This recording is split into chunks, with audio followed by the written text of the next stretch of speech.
அனைவருக்கும் வணக்கம். ஒரு செய்தி ஒண்ணு சொல்லட்டுங்களா? 100% சொல்றேன். இந்த மாரியான ஆட்டிட்யூடு, இந்த மாரியான கேரக்டர் வந்து சேகர் பாபு கிட்ட இருந்துட்டு தான் வந்திருக்கணும். ஏன்னா, அந்த ஆள் தான் அப்படி. எங்க போனாலும் திமிரா நடந்துக்கிறது, எவனையும் மதிக்காது, நான் தான் என்னமோ பெரிய ஆளுங்கிற மாரி காட்டிக்கிறது அப்படிங்கிறது அவர்கிட்ட தான் இருக்கும். ஸோ, அதே விஷயத்த தான் இன்னைக்கு மேயர் பிரியா செஞ்சிருக்காங்க. காலையிலேருந்து இந்த விஷயம் தாங்க ரொம்ப வைரலா போயிட்டு இருக்கு. எனக்கு பார்த்ததுலேருந்து இந்த திமுக காரங்களே இப்படிதானோ? அப்படியே திமிருங்கிறது அப்படியே கூடயே பொறந்துருமோ? இல்ல அப்படின்னா இந்த திமுகவுல வந்தா, கட்சியில வந்தா, அதிகாரத்துக்கு வந்தா, அந்த திமிரு அப்படியே ரத்தத்துல ஊறி வந்துருமோ? அப்படிங்கிற மாரி தான் காலையிலேருந்து தோணிட்டு இருக்கு. என்ன சம்பவத்த பத்தி புலம்பிட்டு இருப்பேன் அப்படின்னு உங்களுக்கு தெரிஞ்சிருக்கும். நீங்களும் அந்த வீடியோவ பார்த்திருப்பீங்க. தெரியல அப்படின்னா என்ன சம்பவம் அப்படின்னு சொல்லிடுறேன். சென்னை ஆர்கே நகர் தொகுதியில இருக்கக்கூடிய புளியந்தோப்பு பகுதியில இருக்கக்கூடிய ஒரு மாநகராட்சி பள்ளியில ஒரு கட்டிட திறப்பு விழாங்க. சோ அந்த திறப்பு விழாவுக்கு அந்த தொகுதியோட எம்எல்ஏ அப்படிங்கிற அடிப்படையில தாவேக்காவை சேர்ந்த அந்த சட்டமன்ற உறுப்பினர் பல்லவி அப்படிங்கிறவங்க வராங்க. இது போக மேயர் பிரியா இருக்காங்க இல்லையா, ரொம்ப நாளா அங்க இருந்திருப்பாங்க, அவங்களுக்கு தெரிஞ்சவங்களா இருப்பாங்க இல்லையா, சோ அந்த அடிப்படையில அவங்களையும் கூப்பிடுறாங்க. இது போக நிறைய ஐஏஎஸ் அதிகாரிகள், ஐபிஎஸ் அதிகாரிகள் எல்லாமே வந்திருக்காங்க. வந்தாங்க. என்னதான் கட்சி நீங்க வேற கட்சியா இருந்தாலும் உங்களை தோக்கடிச்சு தாவேக்கா ஆட்சிக்கு வந்திருந்தாலும் ஒரு ஒரு பொது இடத்துக்கு போறோம், ஒரு பொது விழாவுக்கு போறோம், அதுவும் மாணவர்கள் நிறைஞ்சிருக்கக்கூடிய ஒரு இடத்துக்கு போறோம்னா அங்க எப்படி நடந்துக்கணும்னு ஒரு மரியாதை தெரிஞ்சிருக்கணும்ல. நம்ம சமூகத்துல ஒரு முக்கியமான இடத்துல இருக்கோம் அப்படின்னா அந்த மரியாதை தெரிஞ்சிருக்கணும்ல. பட் அதை நம்ம திமுக காரங்கிட்ட எதிர்பார்க்க முடியாது அப்படிங்கிறது திரும்பவும் மேயர் பிரியா வந்து நிரூபிச்சிருக்காங்க. என்ன நடக்குது அப்படின்னா, இந்த மாதிரி பள்ளிக்கூடங்கள் எந்த திறப்பு விழாவா இருந்தாலும் அந்த குத்து விளக்கு ஏத்துற அந்த விஷயம் அப்படிங்கிறது நடக்கும். மேயர் பிரியா தான் ஃபர்ஸ்ட் அந்த குத்து விளக்குல நிறைய திரி இருக்குல்ல, சோ அதுல முதல் திரியை யார் ஏத்துறாங்க அப்படின்னு பாத்தீங்கன்னா மேயர் பிரியா ஏத்துறாங்க. தப்பு கிடையாது. 5 வருஷமா கிட்டத்தட்ட 5 வருஷமா மேயரா இருந்துட்டு இருக்காங்க.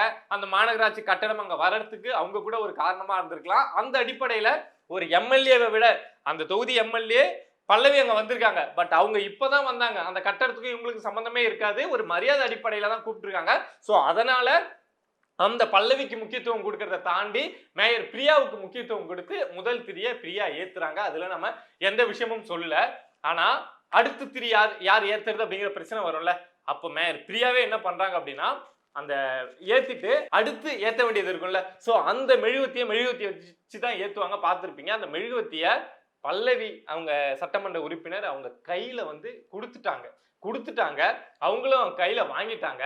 உடனே என்ன தோணுச்சோ தெரியல, சேகர் பாபு ஏதாவது சொல்லி அனுப்பிச்சாரா, இல்ல இத மாதிரி பண்ணுன்னு சொல்லி அனுப்பிச்சாரா என்னன்னு தெரியல. அவங்க கையில கொடுத்தத திரும்ப புடுங்கி அவங்க கையில, அவங்க ஒரு சட்டமன்ற உறுப்பினர், இவங்க வந்து ஒரு மேயர். மேயர்னா சென்னை மேயர்னு பெரிய பொசிஷனா இருக்கலாம். ஆனா இவங்க மக்கள் வந்து இவங்க மேயரா ஓட்டு போட்டு தேர்ந்தெடுக்கல, ஒரு கவுன்சிலரா தேர்ந்தெடுத்தாங்க. உங்களை திமுக தான் முடிவு பண்ணி மேயர் ஆக்குச்சு. நீங்க ஆனா ஒரு சாதாரண கவுன்சிலர் தான், மக்களா தேர்ந்தெடுக்கப்பட்ட கவுன்சிலர் தான். பட் இவங்க வந்து ஒரு சட்டமன்ற உறுப்பினர். அவங்க கையில கொடுத்துட்டு உங்களுக்கு இருக்க அரசியல் திமிரு தெனாவட்ல அதை புடுங்கி பக்கத்துல அவங்க கூட வந்த ஒரு பெண் ஐஏஎஸ் அதிகாரி ஒருத்தவங்க இருக்காங்க, அவங்க கிட்ட கொடுத்து அதை ஏத்த சொல்றாங்க. சோ அதுக்கப்புறம் 2வது திரியை அவங்க ஏத்துறாங்க. பல்லவி சரி இனிமே நமக்கு இந்த இடத்த மரியாதை கிடையாது, மரியாதை இல்லாத இடத்த இருக்கக்கூடாது அப்படின்னு சொல்லிட்டு அங்க இருந்து கிளம்பி வந்துடுறாங்க. பல்லவி கிட்ட அந்த சட்டமன்ற உறுப்பினர் பல்லவி கிட்ட பத்திரிகையாளர்கள் கேட்கிறப்ப அவங்க என்ன சொல்றாங்க அப்படின்னா, சரி நாங்க இதை ஒரு விஷயமா எடுத்துக்கலங்க, எங்களுக்கு பொறுமை தான் எப்பொழுதும் எங்களுக்கு கூட நின்றுருக்கு, எங்களை இந்த அளவுக்கு ஹைட்டுக்கு கொண்டு வந்திருக்கு, நாங்க இதை ஒரு விஷயமா எடுத்துக்கல, கடந்து போயிடுறோம் அப்படிங்கிற மாதிரி அவங்க போயிடுறாங்க. பட் நம்ம மேயர் பிரியா இருக்காங்கல்ல, அவங்க கிட்ட பத்திரிகையாளர்கள் கேட்கிறப்போ புரோட்டோகால் என்னன்னு தெரியுமா, புரோட்டோகால் பத்தி உங்களுக்கு தெரியுமா அப்படின்னு சொல்லிட்டு பத்திரிகையாளர்கிட்ட நின்னு பேசுற அளவுக்கு நமக்கு தைரியம் எல்லாம் கிடையாது. நின்னு பேசினா இவங்க வந்து புரோட்டோகால் என்ன சொல்லுங்க, எதுல இருக்குங்க சொல்லுங்க அப்படின்னு பத்திரிகையாளர் கேட்டா அந்த அம்மாவுக்கு பதில் தெரியாது. சோ புரோட்டோகால் என்ன அப்படின்னு சொல்லிட்டு அந்த மேயர் பிரியா வந்து அங்கிருந்து கடந்து போறாங்க.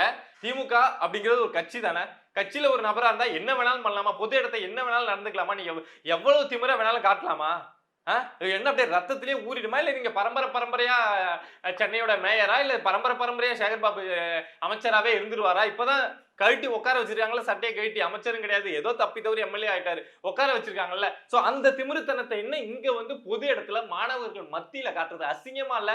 நாளைக்கு வரக்கூடிய சமூகம் இளைய தலைமுறை வந்து உங்களை பார்த்து என்னத்தை கத்துப்பாங்க? இத மாதிரி பொது இடத்துல வந்து ஒரு சட்டமன்ற உறுப்பினரை அவமானப்படுத்தணும் அப்படின்னா, நாளைக்கு அவங்களும் பழி வாங்கணும் அப்படின்னு நினைச்சாங்கன்னா உங்களை ஒரு ஃபங்க்ஷனுக்கு வர வச்சு, அவங்க அரசாங்கம், தமிழ்நாட்டுடைய அரசாங்கம், சோ அவங்க நினைச்சாங்கன்னா நாளைக்கு வேணும்னே உங்களை கட்டாயப்படுத்தி வர வச்சு அங்க உங்களை அசிங்கப்படுத்தினாங்கன்னா அப்ப என்ன பண்ணுவீங்க?